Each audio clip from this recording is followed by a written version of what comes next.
सर्व बहुजन महापुरुषांच्या विचारांना अभिवादन करून आज भारतीय दलित पॅंथर महाराष्ट्र राज्य या सामाजिक संघटनेतर्फे आपल्याच लातूर शहरातल्या वेगवेगळ्या क्षेत्रात योगदान देणाऱ्या सप्तरत्नांचा वेगवेगळ्या नावाने पुरस्कार आणि प्रशस्तीपत्र देऊन आपल्या सर्वांच्या समक्ष हा जो पुरस्कार सोहळा होतो त्या सोहळ्याचे अध्यक्ष कर्मयोद्धा माननीय अंबादास शिंदे साहेब, स्वागत अध्यक्ष म्हणून उपस्थित असलेले मंचावरील रणजितदादा आचार्य, सोबतच माझे मित्र प्राध्यापक शिवशरण रावे सर,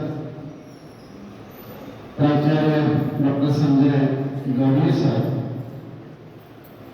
ज्यांना पुरस्कार प्राप्त झाले ते सर्व माझे आदरणीय मित्र, मार्गदर्शक मित्र, वेळाभावी मी सगळ्यांचा नामोल्लेख या ठिकाणी टाळतो. सुंदर असं सूत्रसंचालन करत असलेला माझाच विद्यार्थी सूरज मांढरे, ज्याने हा कार्यक्रम आयोजित केला ते या संघटनेचे जिल्हा अध्यक्ष, ज्यांना आत्ताच आपण आपल्या उपस्थितीमध्ये संघर्ष योद्धा ही उपाधी दिली, ते माझे जेव्हा भावाचे मित्र Sunil Mandhare sir, Gangawane sir, Surse sir, तिकडे बीएसएनएल मध्ये निवृत्त झालेले दरकसे साहेब, मी या प्रसंगी सर्वांचा नामोल्लेख टाळतो आणि 5-10 मिनिटे औपचारिकता म्हणून माझं मनोगत या प्रसंगाने व्यक्त करतो. मला पण सूरज मांढरेंना दिलेला संघर्ष योद्धा हा पुरस्कार आवडला. मी धर्माचं काम करतोय आणि धर्मामध्ये असलेली जी गुण वैशिष्ट्ये आहे त्यामध्ये बाबासाहेबांनी संविधानात आणली स्वातंत्र्य, समता, बंधुता, न्याय, सत्यता पण एक गुण आहे. जिथं सत्य आहे तिथं धर्म आहे, जिथं धर्म आहे तिथं सत्य आहे, जिथं असत्य आहे तिथं धर्म जोड गेला. अशा पद्धतीचं हे धर्माचं समीकरण आहे. एका सत्याच्या विरोधामध्ये त्याने जो त्याग केला काही मोजक्या लोकांना माहिती असेल. अगदी संघर्षाच्या प्रारंभिक अवस्थेमध्ये त्यांचा मला फोन आला, पण मी बुद्ध विचार घेऊन जात असल्यामुळे त्यातला एक मध्यम मार्ग मी काढलेला होता. मागे पाऊल घ्यायला सांगितलेलं नव्हतं,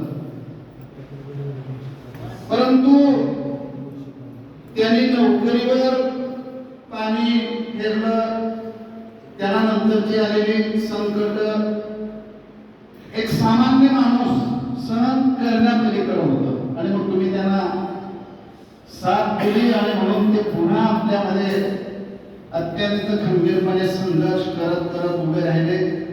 आणि म्हणून मलाही न सुचलेलं, पण ज्यांनी त्या काळात त्यांना साथ दिली आणि त्यांचा संघर्ष पाहिला आणि अगदी नेमक्या वेळी संघर्ष योद्धा हे नामाभिमान दिलं, मला पण भावलं. आणि म्हणून आजपासून आमच्यासाठी ते संघर्ष योद्धा आहेत. ते कसे संघर्ष योद्धा आहेत ते बोलण्यासाठी मला वेळ कमी असल्यामुळं तुम्ही त्यांचा सत्यासाठी चाललेला संघर्ष जेव्हा पाहाल ना, तेव्हा आपण पण अवाक होतो. अरे एवढ्या साध्या गोष्टीसाठी हा माणूस एवढ्या टोकाची भूमिका घेतोय, ते केवळ सत्यासाठी घेतोय आणि ज्यांच्यासाठी तो सगळा त्याग करतोय तेही फक्त धर्माला आवश्यक असलेला अंग आहे, ज्याचा उल्लेख याने केला.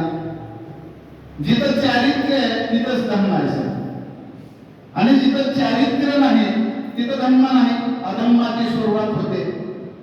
आणि अगदी कोवळ्या वयातल्या लेकरांना बुद्ध धर्माला जी गोष्टच मान्य नाही त्या गोष्टीच्या आहारी जाण्यासाठी असताना हा खरा बुद्ध अनुयायी ते सहन करूच शकत नव्हता. आणि म्हणून ज्यांच्या बाबतीत ते घडलं त्यांना न्याय मिळवून देण्यासाठी आणि भविष्य काळामधले आपल्या मुलींचं शील अबाधित ठेवण्यासाठी त्यांनी जे पाऊल उचललं त्याचं पण या प्रसंगी कौतुक होणं आणि त्यांच्या शाबासकीची थाप मारणं आणि त्यांच्या सोबत राहणं हे खऱ्या बुद्ध अनुयायाचं लक्षण आहे. बोलता येण्यासारख्या प्रसंगाच्या अनुषंगाने बरंच आहे. तुम्ही मला ओळखता, मी तुम्हाला ओळखतो. मी बौद्ध धर्माच्या कार्यक्रमाशिवाय शक्यतो कुठं जात नाही सर. पण बौद्ध धर्माचं अनेक गुण वैशिष्ट्य आहे. जिथं लोक एकत्र येत असतील तिथं पण धर्म आहे. आणि म्हणून जिथं लोकांचं एकत्र येणं आहे अशा कार्यक्रमामध्ये कोण येतात याच्यापेक्षा ते एकत्र येतात आणि तेही विहारासारख्या ठिकाणी एकत्र येतात, ही गोष्ट मला भावली. आणि म्हणून मग मी या ठिकाणी या कार्यक्रमाच्या साठी प्रमुख पाहुणा म्हणून उपस्थित झालेलो आहे. मला तुम्हाला विनंती आहे, म्हणजे आव्हान असेल सर, बौद्ध धर्म जेवढ्या ताकदीने समजत समजत समजत बुद्धाच्या तत्वज्ञानाच्या जवळ जाल ना आणि बुद्ध धर्माच्या तत्वज्ञानाची समग्र ओळख तुम्हाला होईल ना, तेव्हा आपलं प्रत्येक पाऊल हे ऐक्यासाठी असतं. एकता संविधानामध्ये बाबासाहेबांनी एकतेलाच महत्व दिलेलं आहे आणि संघर्षासाठी लढा देण्याच्यासाठी जो मंत्र दिला, शिका, संघटित व्हा, संघर्ष करा, हा संघटित व्हा जो मंत्र आहे बाबासाहेबांनी दोघीच नाही दिला. अगदी कोवळ्या वयामध्ये केळुस्कर गुरुजींचं बुद्ध चरित्र बाबासाहेबांच्या हातात पडलं होतं आणि तेव्हापासून बुद्ध तत्वज्ञान ते समजून घेत होते. आणि मग जेव्हा तुम्हाला मला माणसात आणण्याच्यासाठी, माणूस म्हणून तुमची माझी समाजामध्ये ओळख करून देण्याच्यासाठी नव्हे, माणूस म्हणून जे हक्क आणि अधिकार तुम्हाला मला इतरांसाठी असायला हवे त्याच्यासाठी संघर्ष करत असताना, लढे देत असताना आपल्या त्या काळातल्या कमी शिकलेल्या समाजाला संघटित व्हायला सांगतात.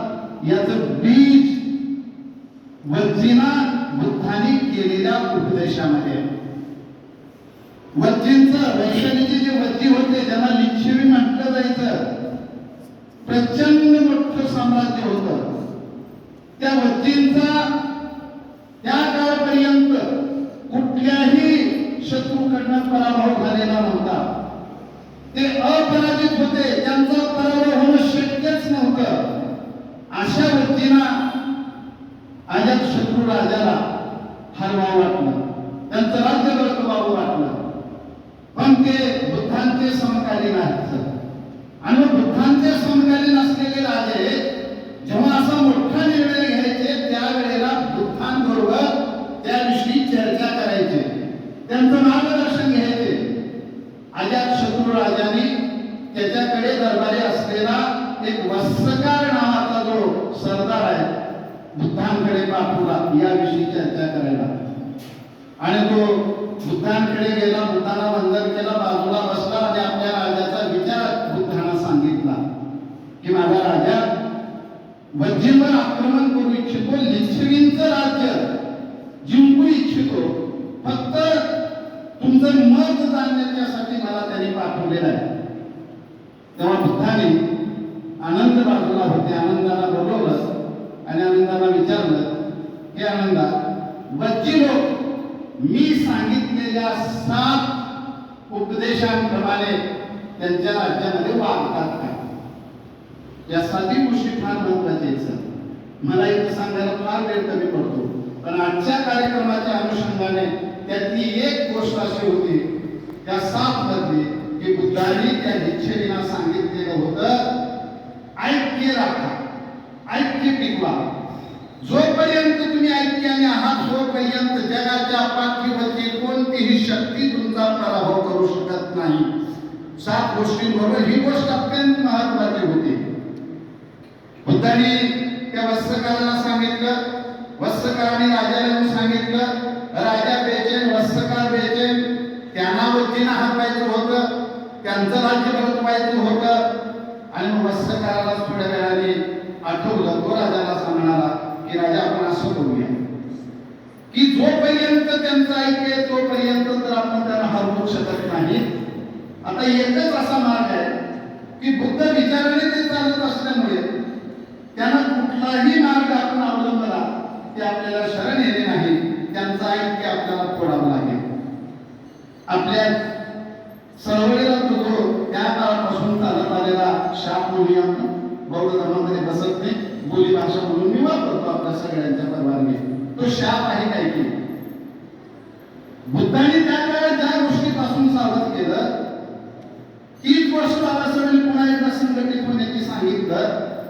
त्याच बुद्धांच्या आणि बाबासाहेबांच्या अनुयायांकडनं आम्हाला लोकशाहीनं आम्हाला संविधानानं सांगितले तुमचं संघटन उभं करा, तुमचा पक्ष करा, तुमची संस्था करा. सर मला जे बुद्ध कळले ते बुद्ध असं विघटन होऊ देत नाही आणि कुठेही जाहीरपणे बुद्धांना ही गोष्टच मान्य नव्हती विघटनाची.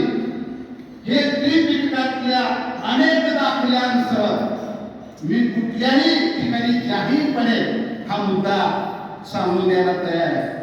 जिथं विघटन आहे तिथं बुद्ध नाही बाबासाहेब. जिथं सांगणं आहे, जवळ करणं आहे, जोडणं आहे, एकत्र येणं आहे तिथंच बुद्धांचा आणि बाबासाहेबांचा वास आहे, विचार आहे. आणि म्हणून मग वत्सकाराने राजाला एक युक्ती सुचवली, आपल्याला त्यांचा ऐक्य फोडायचा आहे. मग त्यांनी एक षडयंत्र रचलं. आजच्या वर्तमान काळात शिंदे साहेब जे कोणी दुसरे वकील आहेत, आमचे सुनील कांबळे साहेब आहेत, त्यांना फक्त विचार कळला. त्या सगळ्या चळवळी चालवत असताना आर्थिक चळवळीची जोड द्या म्हणाले होते बाबासाहेब. आमच्या त्या एका रत्नानं ती चळवळ उभी केली आणि अनेकांना त्याचा लाभ झाला आणि आपल्या पायावर लोक उभं राहिले. तेव्हा त्याने एक षडयंत्र रचलं. काय रचलं की तुम्ही मला तुमच्या राज्यातून हकलून दिल्याचं नाटक करा. मग मला हकलून दिला, मी त्यांच्याकडेच जाईन ऑस्ट्रेलियाला. तसंच झालं. लोकांपर्यंत मेसेज गेला की बाबा वत्सकारानं लिच्छवींबरोबर युद्ध नको म्हणून राजाला विनंती केल्यानंतर राजाने माझ्या दरबारी नोकरी करतोच आणि त्यांची बाजू घेतो असं म्हणून हाकलून लावलं. या पद्धतीने झालं. लोकांनाही ते कळलं. लिच्छवीला लक्षात आलं की राजाने या सरदाराला हाकलून लावले कशासाठी, आपली बाजू घेतल्यामुळे. पण तिकडे काही लोक म्हणाले आपल्या जरी आपल्याला येत असलं तरी किती केलं तर शत्रूच आहे, इथं आपण कशाला घ्यायचं. ते आपल्यासारखे होतं जवळ होतं, पण आपली बाजू घेतल्यामुळे हाकलून लावले. आपण त्यांना आसरा दिला पाहिजे, आपण त्यांना सामावून घेतलं पाहिजे असं कुठे म्हणायचे. आणि त्यांनी वाजत गाजत त्यांच्या सरहद्दी गेला. नंतर त्यांचं स्वागत करून आपल्या राज्यामध्ये घेतलं. आणि मग तिथं जेव्हा न्यायदानाचं काम चालायचं तेव्हा असं संतागारामध्ये एकत्र आल्याच्या नंतर सगळं गाव जमायचं. गावाच्या संदर्भाने, राज्याच्या संदर्भाने निर्णय घेत असताना तो प्रमुख पदावर, न्यायदानाच्या पदावर दिले. लिच्छवीने त्या वत्सकाराला न्यायदानाचं पद दिलं. असं बसलेला असायचा. तो काय करायला लागला, मध्येच कामकाज चालू असताना एका बाजूला जायचं, ते एका माणसाला उठवायचं, लांब न्यायचं, त्याच्याशी काहीतरी बोलायचं. ते डायलॉग वगैरे आहेत, मी आता काही बोलणार नाही. एक 2-3 मिनिटात ते यायचे. तो इथं बसायचा, तिथून उठलेला माणूस तिथं बसायचा, आजूबाजूचे लोक द्यायचे, काय म्हटलं. त्यांच्यात झालेला खरा संवाद त्यांना सांगायचे. तो गेलेला माणूस खरा संवाद सांगायचं काय झालं. त्यांना वाटलं की हेच बोलायचं होतं तर त्याला तेवढ्या लांब कशाला नेलं, नक्कीच तुझं काहीतरी सांगितलं. पुन्हा 4 दिवसांनी इकडच्या माणसाला, पुन्हा 4 दिवसांनी त्या टाकुमाच्या माणसाला काही द्या. अशा पद्धतीनं त्या बद्दी लोकांच्या मधला जो काही एकतेचा भाग होता, अविश्वासाचं वातावरण तयार केलं. आणि त्या नगरामध्ये एक बद्दी दुसऱ्या बद्दीचं तोंड देखील पाहायला तयार राहिला नाही. त्यांचा ऐक्य फुटलं आणि वत्सकाराने निरोप दिला, या मी माझं काम केले. नगरा बाजूला बारवाणगडी झाल्या, शत्रू चालून आला म्हणून मेसेज दिला. त्या काळाच्या